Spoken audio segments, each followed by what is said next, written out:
हथियार और गोला बारूद लेकर दर्जनों कार्गो विमान पहुंचे तेल अवीव। डोनाल्ड ट्रंप और नेतन्याहू में आधे घंटे हुई फोन पर बातचीत।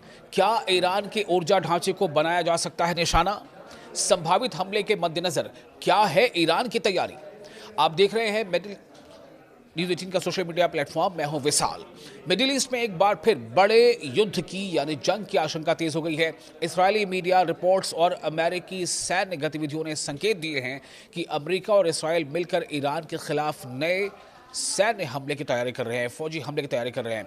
इस्राएली फौज को हाई अलर्ट पर रखा गया है, जबकि जर्मनी में मौजूद अमेरिका के सैन्य ठिकाने या जो वहां पे बेसेस है अमेरिका की जर्मनी में, वहां से हथियार और गोला बारूद लेकर दर्जनों कार्गो विमान तेल अवीव पहुंच चुके हैं। कार्गो तैयारा जो है वो तेल अवीव पहुंच चुके हैं। इसराइल के सरकारी टीवी चैनल कान के मुताबिक अमेरिकी राष्ट्रपति डोनाल्ड ट्रंप और इसराइल के वजीर आजम बेंजामिन नेतन्याहू के बीच इतवार को करीब आधे घंटे तक फोन पर बातचीत हुई है। इस दौरान दोनों नेताओं ने ईरान के खिलाफ संभावित नए सैन्य अभियान यानी मिलिट्री ऑपरेशन पर चर्चा की। रिपोर्ट में एक सीनियर सुरक्षा अधिकारी के हवाले से कहा गया है कि ये अगर अमेरिका ईरान पर दोबारा हमला करता है तो इसराइल भी पूरी ताकत से उसमें शामिल हो सकता है और ईरान के जो एनर्जी इंफ्रास्ट्रक्चर्स हैं उनको निशाना बनाया जा सकता है। इस्राएली चैनल 12 ने दावा किया है कि बातचीत ऐसे वक्त हुई है जब इस्राएली फौज को हाई अलर्ट पर रखा गया है और इसी मौके पर डोनाल्ड ट्रंप की और बेंजामिन नेतन्याहू की आपस से बात हुई है।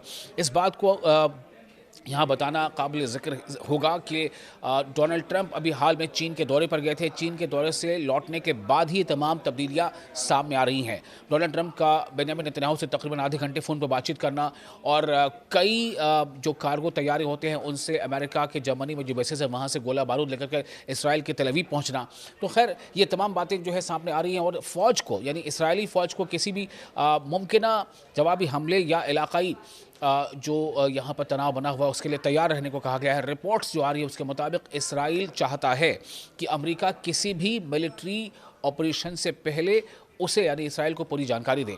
हालांकि अभी हमले की संभावित तारीख यानी मुमकिन कोई तारीख या वक्त अभी तय नहीं है, लेकिन ऐसा लग रहा है कि अमेरिका जो है या तो एक बार फिर वो दबाव बनाने की कोशिश कर रहा है या फिर वाकई अमेरिका इसराइल के साथ मिलकर एक बार फिर से ईरान पर हमला कर सकता है।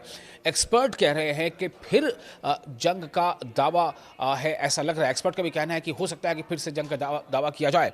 डोनाल्ड ट्रंप अगले 24 से 48 घंटों के भीतर, हालांकि ये इसको भी घंटों में बताना सही नहीं होगा क्योंकि इससे पहले कई बार हम देख चुके हैं कि 24 घंटे और 48 घंटे और 68 घंटे भारी, लेकिन हाँ ये ज़रूर है कि डोनाल्ड ट्रंप जो लगातार जिस तरह से उनकी मशगूलियात हैं वो काफ़ी कुछ कह रही हैं, जो इशारे मिल रहे हैं वो काफ़ी कुछ बता रहे हैं।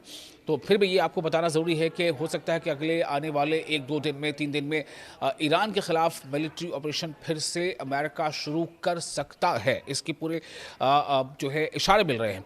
ये दावा दोहा इंस्टीट्यूट ऑफ ग्रेजुएट स्टडीज़ में भी मीडिया स्टडीज़ के प्रोफेसर हैं मोहम्मद अल मासरी, उन्होंने भी किया है। ऐसे कई जो इस बारे में जानकार हैं जो इन तमाम चीज़ों को बहुत करीब से नज़र रखते हैं कि किस मुल्क की क्या जो है वहाँ पर ऑपरेशन चल रहे हैं और क्या तैयारियां चल रही हैं, तो ऐसे लोगों का कहना है कि बहुत हद तक मुमकिन है कि एक बार फिर अमेरिका और इसराइल जो ईरान पर हमला करें। इसमें और कुछ जानकारी सामने आई है जिसमें बातचीत में एक बहुत ही एक्सपर्ट कमेंटेटर है मिलिट्री ऑपरेशंस के, उन्होंने जिनका नाम है अल मासरी ने कहा है कि डोनाल्ड ट्रंप पर कई तरफ से दबाव है। इनमें इसराइल के वज़ीर आज़म बेंजामिन नेतन्याहू और उनके एडमिनिस्ट्रेशन के कड़े रुख वाले जो अफसरान हैं वो भी शामिल हैं, वो भी दबाव बना रहे हैं डोनाल्ड ट्रंप पर। उन्होंने कहा कि ट्रंप को ईरान से उस तरह का झुकाव या समझौता नहीं मिला जिसकी उन्हें उम्मीद थी और उनके मुताबिक डोनाल्ड ट्रंप को यह भी लगा था कि ईरान के साथ बातचीत अलग जाविये में, अलग अंदाज में की जाएगी और हाल में चीन के जो सदर हैं शी जिनपिंग, उनके साथ उनकी जो बैठक हुई है उसके बाद हालात उनके हक में होंगे, लेकिन शायद ऐसा नहीं हुआ। इसराइल पहुंचे हथियारों से लदी विमान। अब ये जो जानकारी आपको पहले दिया था कि बहुत सारे ऐसे कार्गो तैयारे हैं जिनमें अमेरिका के बेसिस से जो जर्मनी में है वहाँ से हथियार और गोला बारूद लेकर वो इसराइल पहुँचे हैं। तो ये जानकारी आपको और तफसील से दे देते हैं। अमेरिकी सैन्य गतिविधियां भी तेज़ी से हो रही हैं, बढ़ रही हैं। जो मिलिट्री ऑपरेशंस का मतलब है कि जो मिलिट्री की मूवमेंट है वो काफ़ी तेज़ी से बढ़ती नज़र आ रही हैं। और इसराइल का ही एक और चैनल, इसका नाम है चैनल 13 इसराइली चैनल 13 के मुताबिक पिछले 24 घंटे में अमेरिकी कार्गो विमान बड़ी मात्रा में, बड़ी क्वांटिटी में हथियार और गोला बारूद लेकर इसराइल पहुंचे हैं। माना यह जा रहा है कि ये खेप ईरान के खिलाफ मुमकिना जंग की तैयारी का हिस्सा है। इस बीच जो खलीज के कई ममालिक हैं, खलीज का जो पूरा इलाका है उसमें भी अमेरिका और उसके जो माविन देश हैं, जो उसके अलाइज़ हैं कंट्रीज़, उन्होंने अपनी जो हिफाजती इंतज़ामात हैं या इक़दामात हैं उन्हें मजबूत कर दिया है। इसमें साथ ही साथ जो अमेरिकी जो युद्धपोत है जिसे हम कहते हैं बेड़ा, वो लड़ाकू विमान और Apache helicopter straight of Hormuz में ईरानी गतिविधियों पर नज़र, तमाम चीज़ें शामिल हैं।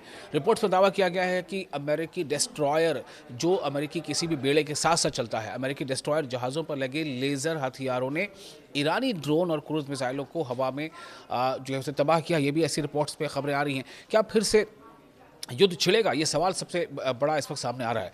इस बीच डोनाल्ड ट्रंप लगातार ईरान को चेतावनी दे रहे हैं, धमकी दे रहे हैं और उन्हें सोशल मीडिया पर एआई जनरेटेड तस्वीरें साझा भी की हैं जिनमें ईरान की ओर बढ़ते लाल तीर और तूफान से पहले का सन्नाटा जैसे कई पैगामात उसमें इशारों में दिए गए हैं। डोनाल्ड ट्रंप ने साफ कहा है कि अगर तेहरान यानी ईरान अमेरिका के साथ अमन समझौता नहीं करता है तो उसे बहुत बुरे हालात का सामना करना पड़ेगा। और तलब है कि फरवरी में अमेरिका और इसराइल की ओर से ईरान पर किए गए हमलों के बाद करीब 40 दिनों तक ये जंग चलती रही थी। बाद में सीज़ फायर हुआ, लेकिन अमन को लेकर के जितने भी डायलॉग्स हुए, बातचीत हुई, वो किसी ठोस नतीजे तक नहीं पहुंच सकी हैं। और अब एक बार फिर हालात ऐसे बनते जा रहे हैं, ऐसा लग रहा है कि फिर से जंग के बादल मंडरा रहे हैं। लेकिन फिर वही बात, क्या ये दबाव बनाने की एक हिकमत अमली है?